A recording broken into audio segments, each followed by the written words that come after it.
Pemirsa, perpanjangan kontrak pertambangan PT Freeport Indonesia di Papua kembali menjadi polemik karena pemerintah pusat berbeda pendapat dalam proses renegosiasi kontrak dengan raksasa tambang asal Amerika itu. Renegosiasi kontrak pertambangan Freeport di Papua kembali menjadi polemik. Polemik terjadi menyusul pernyataan Menteri ESDM Sudirman Said dan siaran pers Kementerian ESDM pekan lalu yang menyatakan bahwa pemerintah dan Freeport telah menyepakati kelanjutan operasi tambang emas dan tembaga Freeport di Papua dengan tambahan investasi senilai 18 miliar dolar. Sudirman Said bahkan mengaku telah mengirim surat resmi kepada Freeport sesuai arahan Presiden Joko Widodo yang intinya berisi komitmen pemerintah Indonesia untuk menjamin kelanjutan investasi Freeport di Papua. Namun tanpa kata-kata perpanjangan kontrak karena tidak dimungkinkan oleh peraturan yang berlaku saat ini. Setelah melalui satu komunikasi intensif dan konsultasi dengan pimpinan tertinggi negara, kita bersama Freeport mencapai satu kesepakatan untuk menjaga kelangsungan investasi jangka panjang yang nilainya akan mencapai 18 miliar dolar.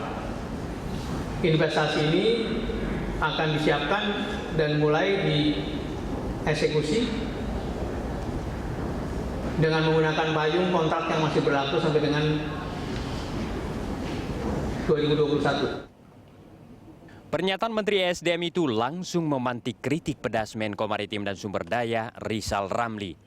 Rizal Ramli menilai Menteri ESDM Sudirman Said keblinger karena tidak mengikuti aturan pemerintah terkait perpanjangan kontrak Freeport yang baru bisa dilakukan paling cepat 2 tahun sebelum masa kontraknya berakhir tahun 2021.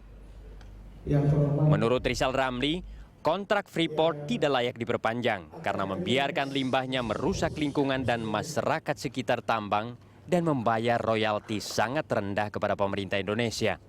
Jadi pejabat yang sok-sok mau memperpanjang kontrak ini keblinger.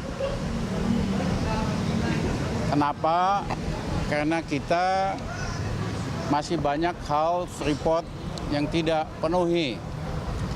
Satu, selama dari 1967 sampai 2014 hanya membayar royalti buat emas 1%. Padahal negara lain kewajiban bayar itu 6-7% royalti. Memang sebelum pemerintahan SBY berakhir, mereka setuju naikkan 3,5%. Tapi itu belum cukup. Menurut kami harus bayar 6-7% royalti. Kritik serupa juga disuarakan pengamat pertambangan Marwan Batubara.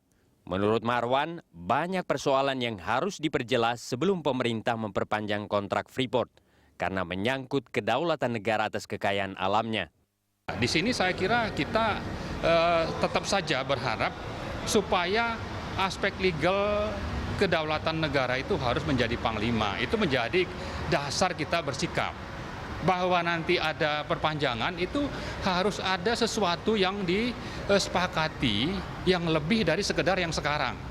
Artinya misalnya, kalau sekarang kita hanya mendapatkan 30% dari divestasi saham, kenapa tidak sejak 2021 saat kontrak itu berakhir saham kita meningkat? Di 2025 kita menjadi pemegang saham mayoritas. Bahwa nanti setelah itu kitalah yang lebih berkuasa. Mungkin itu satu deal yang lebih terhormat dibanding seperti sekarang. Apalagi ada rencana sahamnya sendiri itu akan dibiarkan untuk IPO. Kalau sudah seperti itu, kapan kita bisa ikut mengelola perusahaan itu? Tidak akan ada kesempatan mereka yang terus meskipun ada divestasi saham, tapi yang dominan yang terus mengelola perusahaan itu untuk menjamin misalnya tidak terjadi transfer pricing, penyelewengan dan sebagainya itu tidak bisa, akan mereka terus lakukan seperti itu. Sementara Wakil Presiden Yusuf Kala menyatakan pemerintah belum memberikan jaminan apapun terkait perpanjangan kontrak PT Freeport Indonesia, apalagi mengambil keputusan untuk memperpanjang kontrak. Menurut JK, yang dilakukan pemerintah selama ini hanya pembicaraan menuju ke sana, berdasarkan sejumlah persyaratan yang telah disepakati pemerintah. Saya kasih ya, belum ada perpanjangan, yang ada kan pembicaraan menuju ke situ, pembicaraan syarat-syaratnya. Tentu apabila syarat-syaratnya dipenuhi, tentu kan bisa diperpanjang kalau dipenuhi. Dan dulu kan sudah sering dibicarakan harus bikin smelter, harus bikin lebih banyak revenue-nya, harus lebih banyak orang Indonesia kerja, harus lebih sumbangannya ke daerah lebih banyak. Kan itu syarat-syarat yang diberikan. Otomatis kalau syaratnya dipenuhi, kan otomatis investasi yang mahal itu kan bisa dilanjutkan otomatis kan. Tapi sejauh ini belum ada. Kontrak pertambangan Freeport Indonesia akan berakhir tahun 2021. Berdasarkan peraturan pemerintah nomor 77 tahun 2014, pengajuan kelanjutan operasi Freeport baru bisa dilakukan paling cepat 2 tahun sebelum masa kontrak berakhir. Meski demikian, pemerintah memutuskan untuk mempercepat proses negosiasi sejak sekarang. Percepatan renegosiasi itu didukung dengan rencana perubahan atas PP nomor 23 tahun 2010 tentang pelaksanaan usaha pertambangan mineral dan batu bara.